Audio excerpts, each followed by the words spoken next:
TD ワインの服部です。よろしくお願いいたします。今日はね、イタリアの土着品種を楽しもうということで、今日ご紹介するブドウ品種はペコリーノという品種になります。場所はですね、イタリアの中部のマルケ州であるとかアブルッツォ州ですね、この辺りで栽培されるブドウとなります。でペコリーノはですね、羊のチーズね、ペコリーノチーズと言いますけれども、そういう意味でね、ペコリーノっていうのは羊を意味してますが、もともとね、イタリア語ではペコラと言います。ペコラが派生してペコリーノというようなことになっています。どっちにしてもね、羊の意味で、このブドウ品種のね、由来もおそらく羊に関わることであろうと。羊が好きでよく食べたとか、あとは羊飼いの笛ですね、笛かなんかで使われる木がペコリーノの木であると。定かではないですけども、羊の関するものが由来となってますので、ペコリーノという可愛らしいね、ブドウ品種の名前になっています。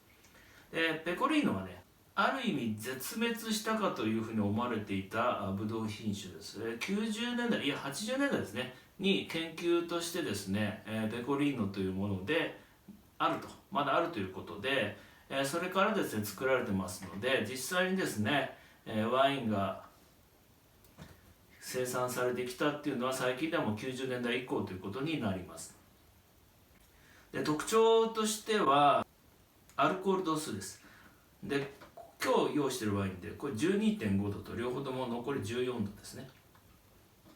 でアルコールはですねが高い、一番の理由はやはりブドウの糖度になります。糖度が高ければですね、当然ですね、糖度がアルコールに変わりますので、アルコール度数が高くなります。もちろんね、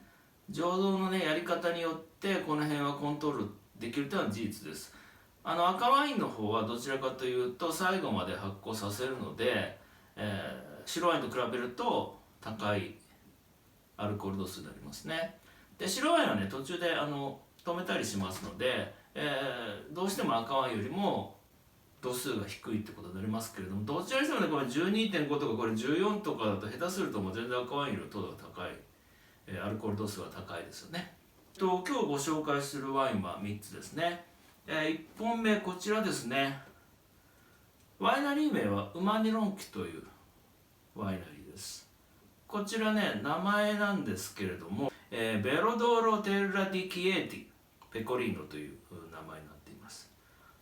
でウマニロンキはね、本社はマルケ州にあるんですけれども、アブルッツォ州でも作ります。でこのワインはアブルッツォ州のですね、ブドウで作っています。ヴィンテージが2014年です。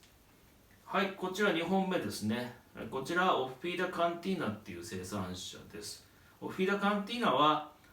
協同組合になります。マルケ州の協同組合になります。で名前がオフィーダ・ペコリーノ・イル・モンタナーロっていう名前なんですけども、オフィーダ・ペコリーノというのは2011年だったと思うんですけども、このタイミングで DOCG というですね、格付けになっています。はい、でイル・モンタナーロというのは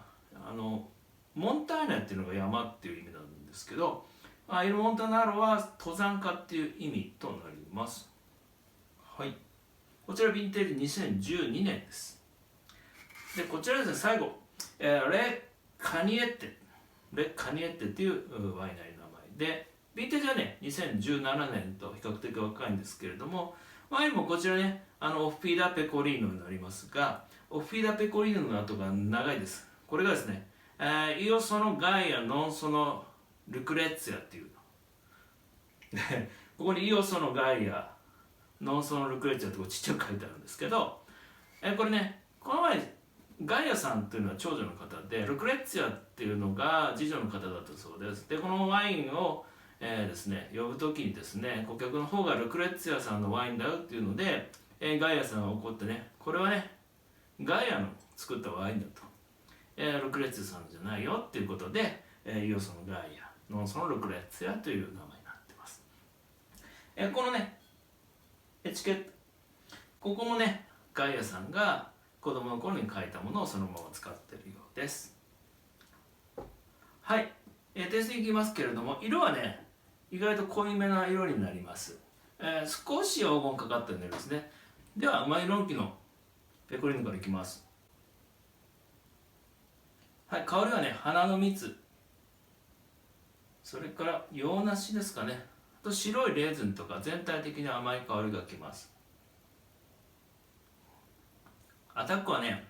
分厚くて骨格があります。こう丸い分厚いアタックですね。でミネラル感があって、少し白い桃のような香りとか果実味がしてですね、ちょっとほろ苦さを感じて、とってもね美味しいワインですね。はい、2本目ですね。こちらオフィーダカンティーナのワインいきますけれども、香りはね、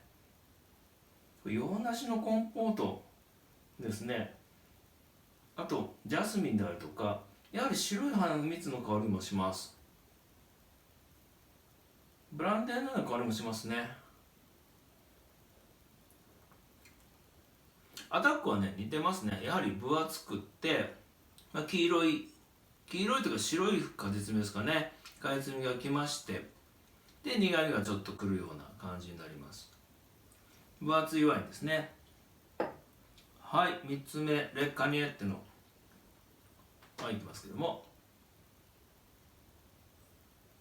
香りは複雑ですね。果実味というよりかジャスミンとかアカシアとかハーブ系の香りします。ちょっと白桃の香りもしますけども、飲んだ感じに似てますね。やっぱり分厚くて骨格があります。こちらねちょっと酸味がありますね。2017年ちょっと若いのかもしれませんけれども、酸味を感じます。ちょっとスパイシーなマジョランみたいな香りもしますね。フレッシュです。ただ全体的にね、今日飲んでみましたけども、大きい大柄なワインですね。丸くてアルコール度数のせいかもしれませんが、分厚いワインだと思います。ぜひね試していただけると面白いと思いますので、失礼します。はい、 GD ワインの服部です。今日はねありがとうございました。今日ねこの羊の名前を持つペコリーノというねブドウ品種紹介しましたけれども、私も大好きな品種でね、大柄なワインになるので、クリーム系のね、パスタであるとか、あとそうですね鶏の煮込みであるとかにとっても合うワインです。ぜひね試してみてください。他にもねこのような動画アップしてますので、チェックの方よろしくお願いします。失礼いたします。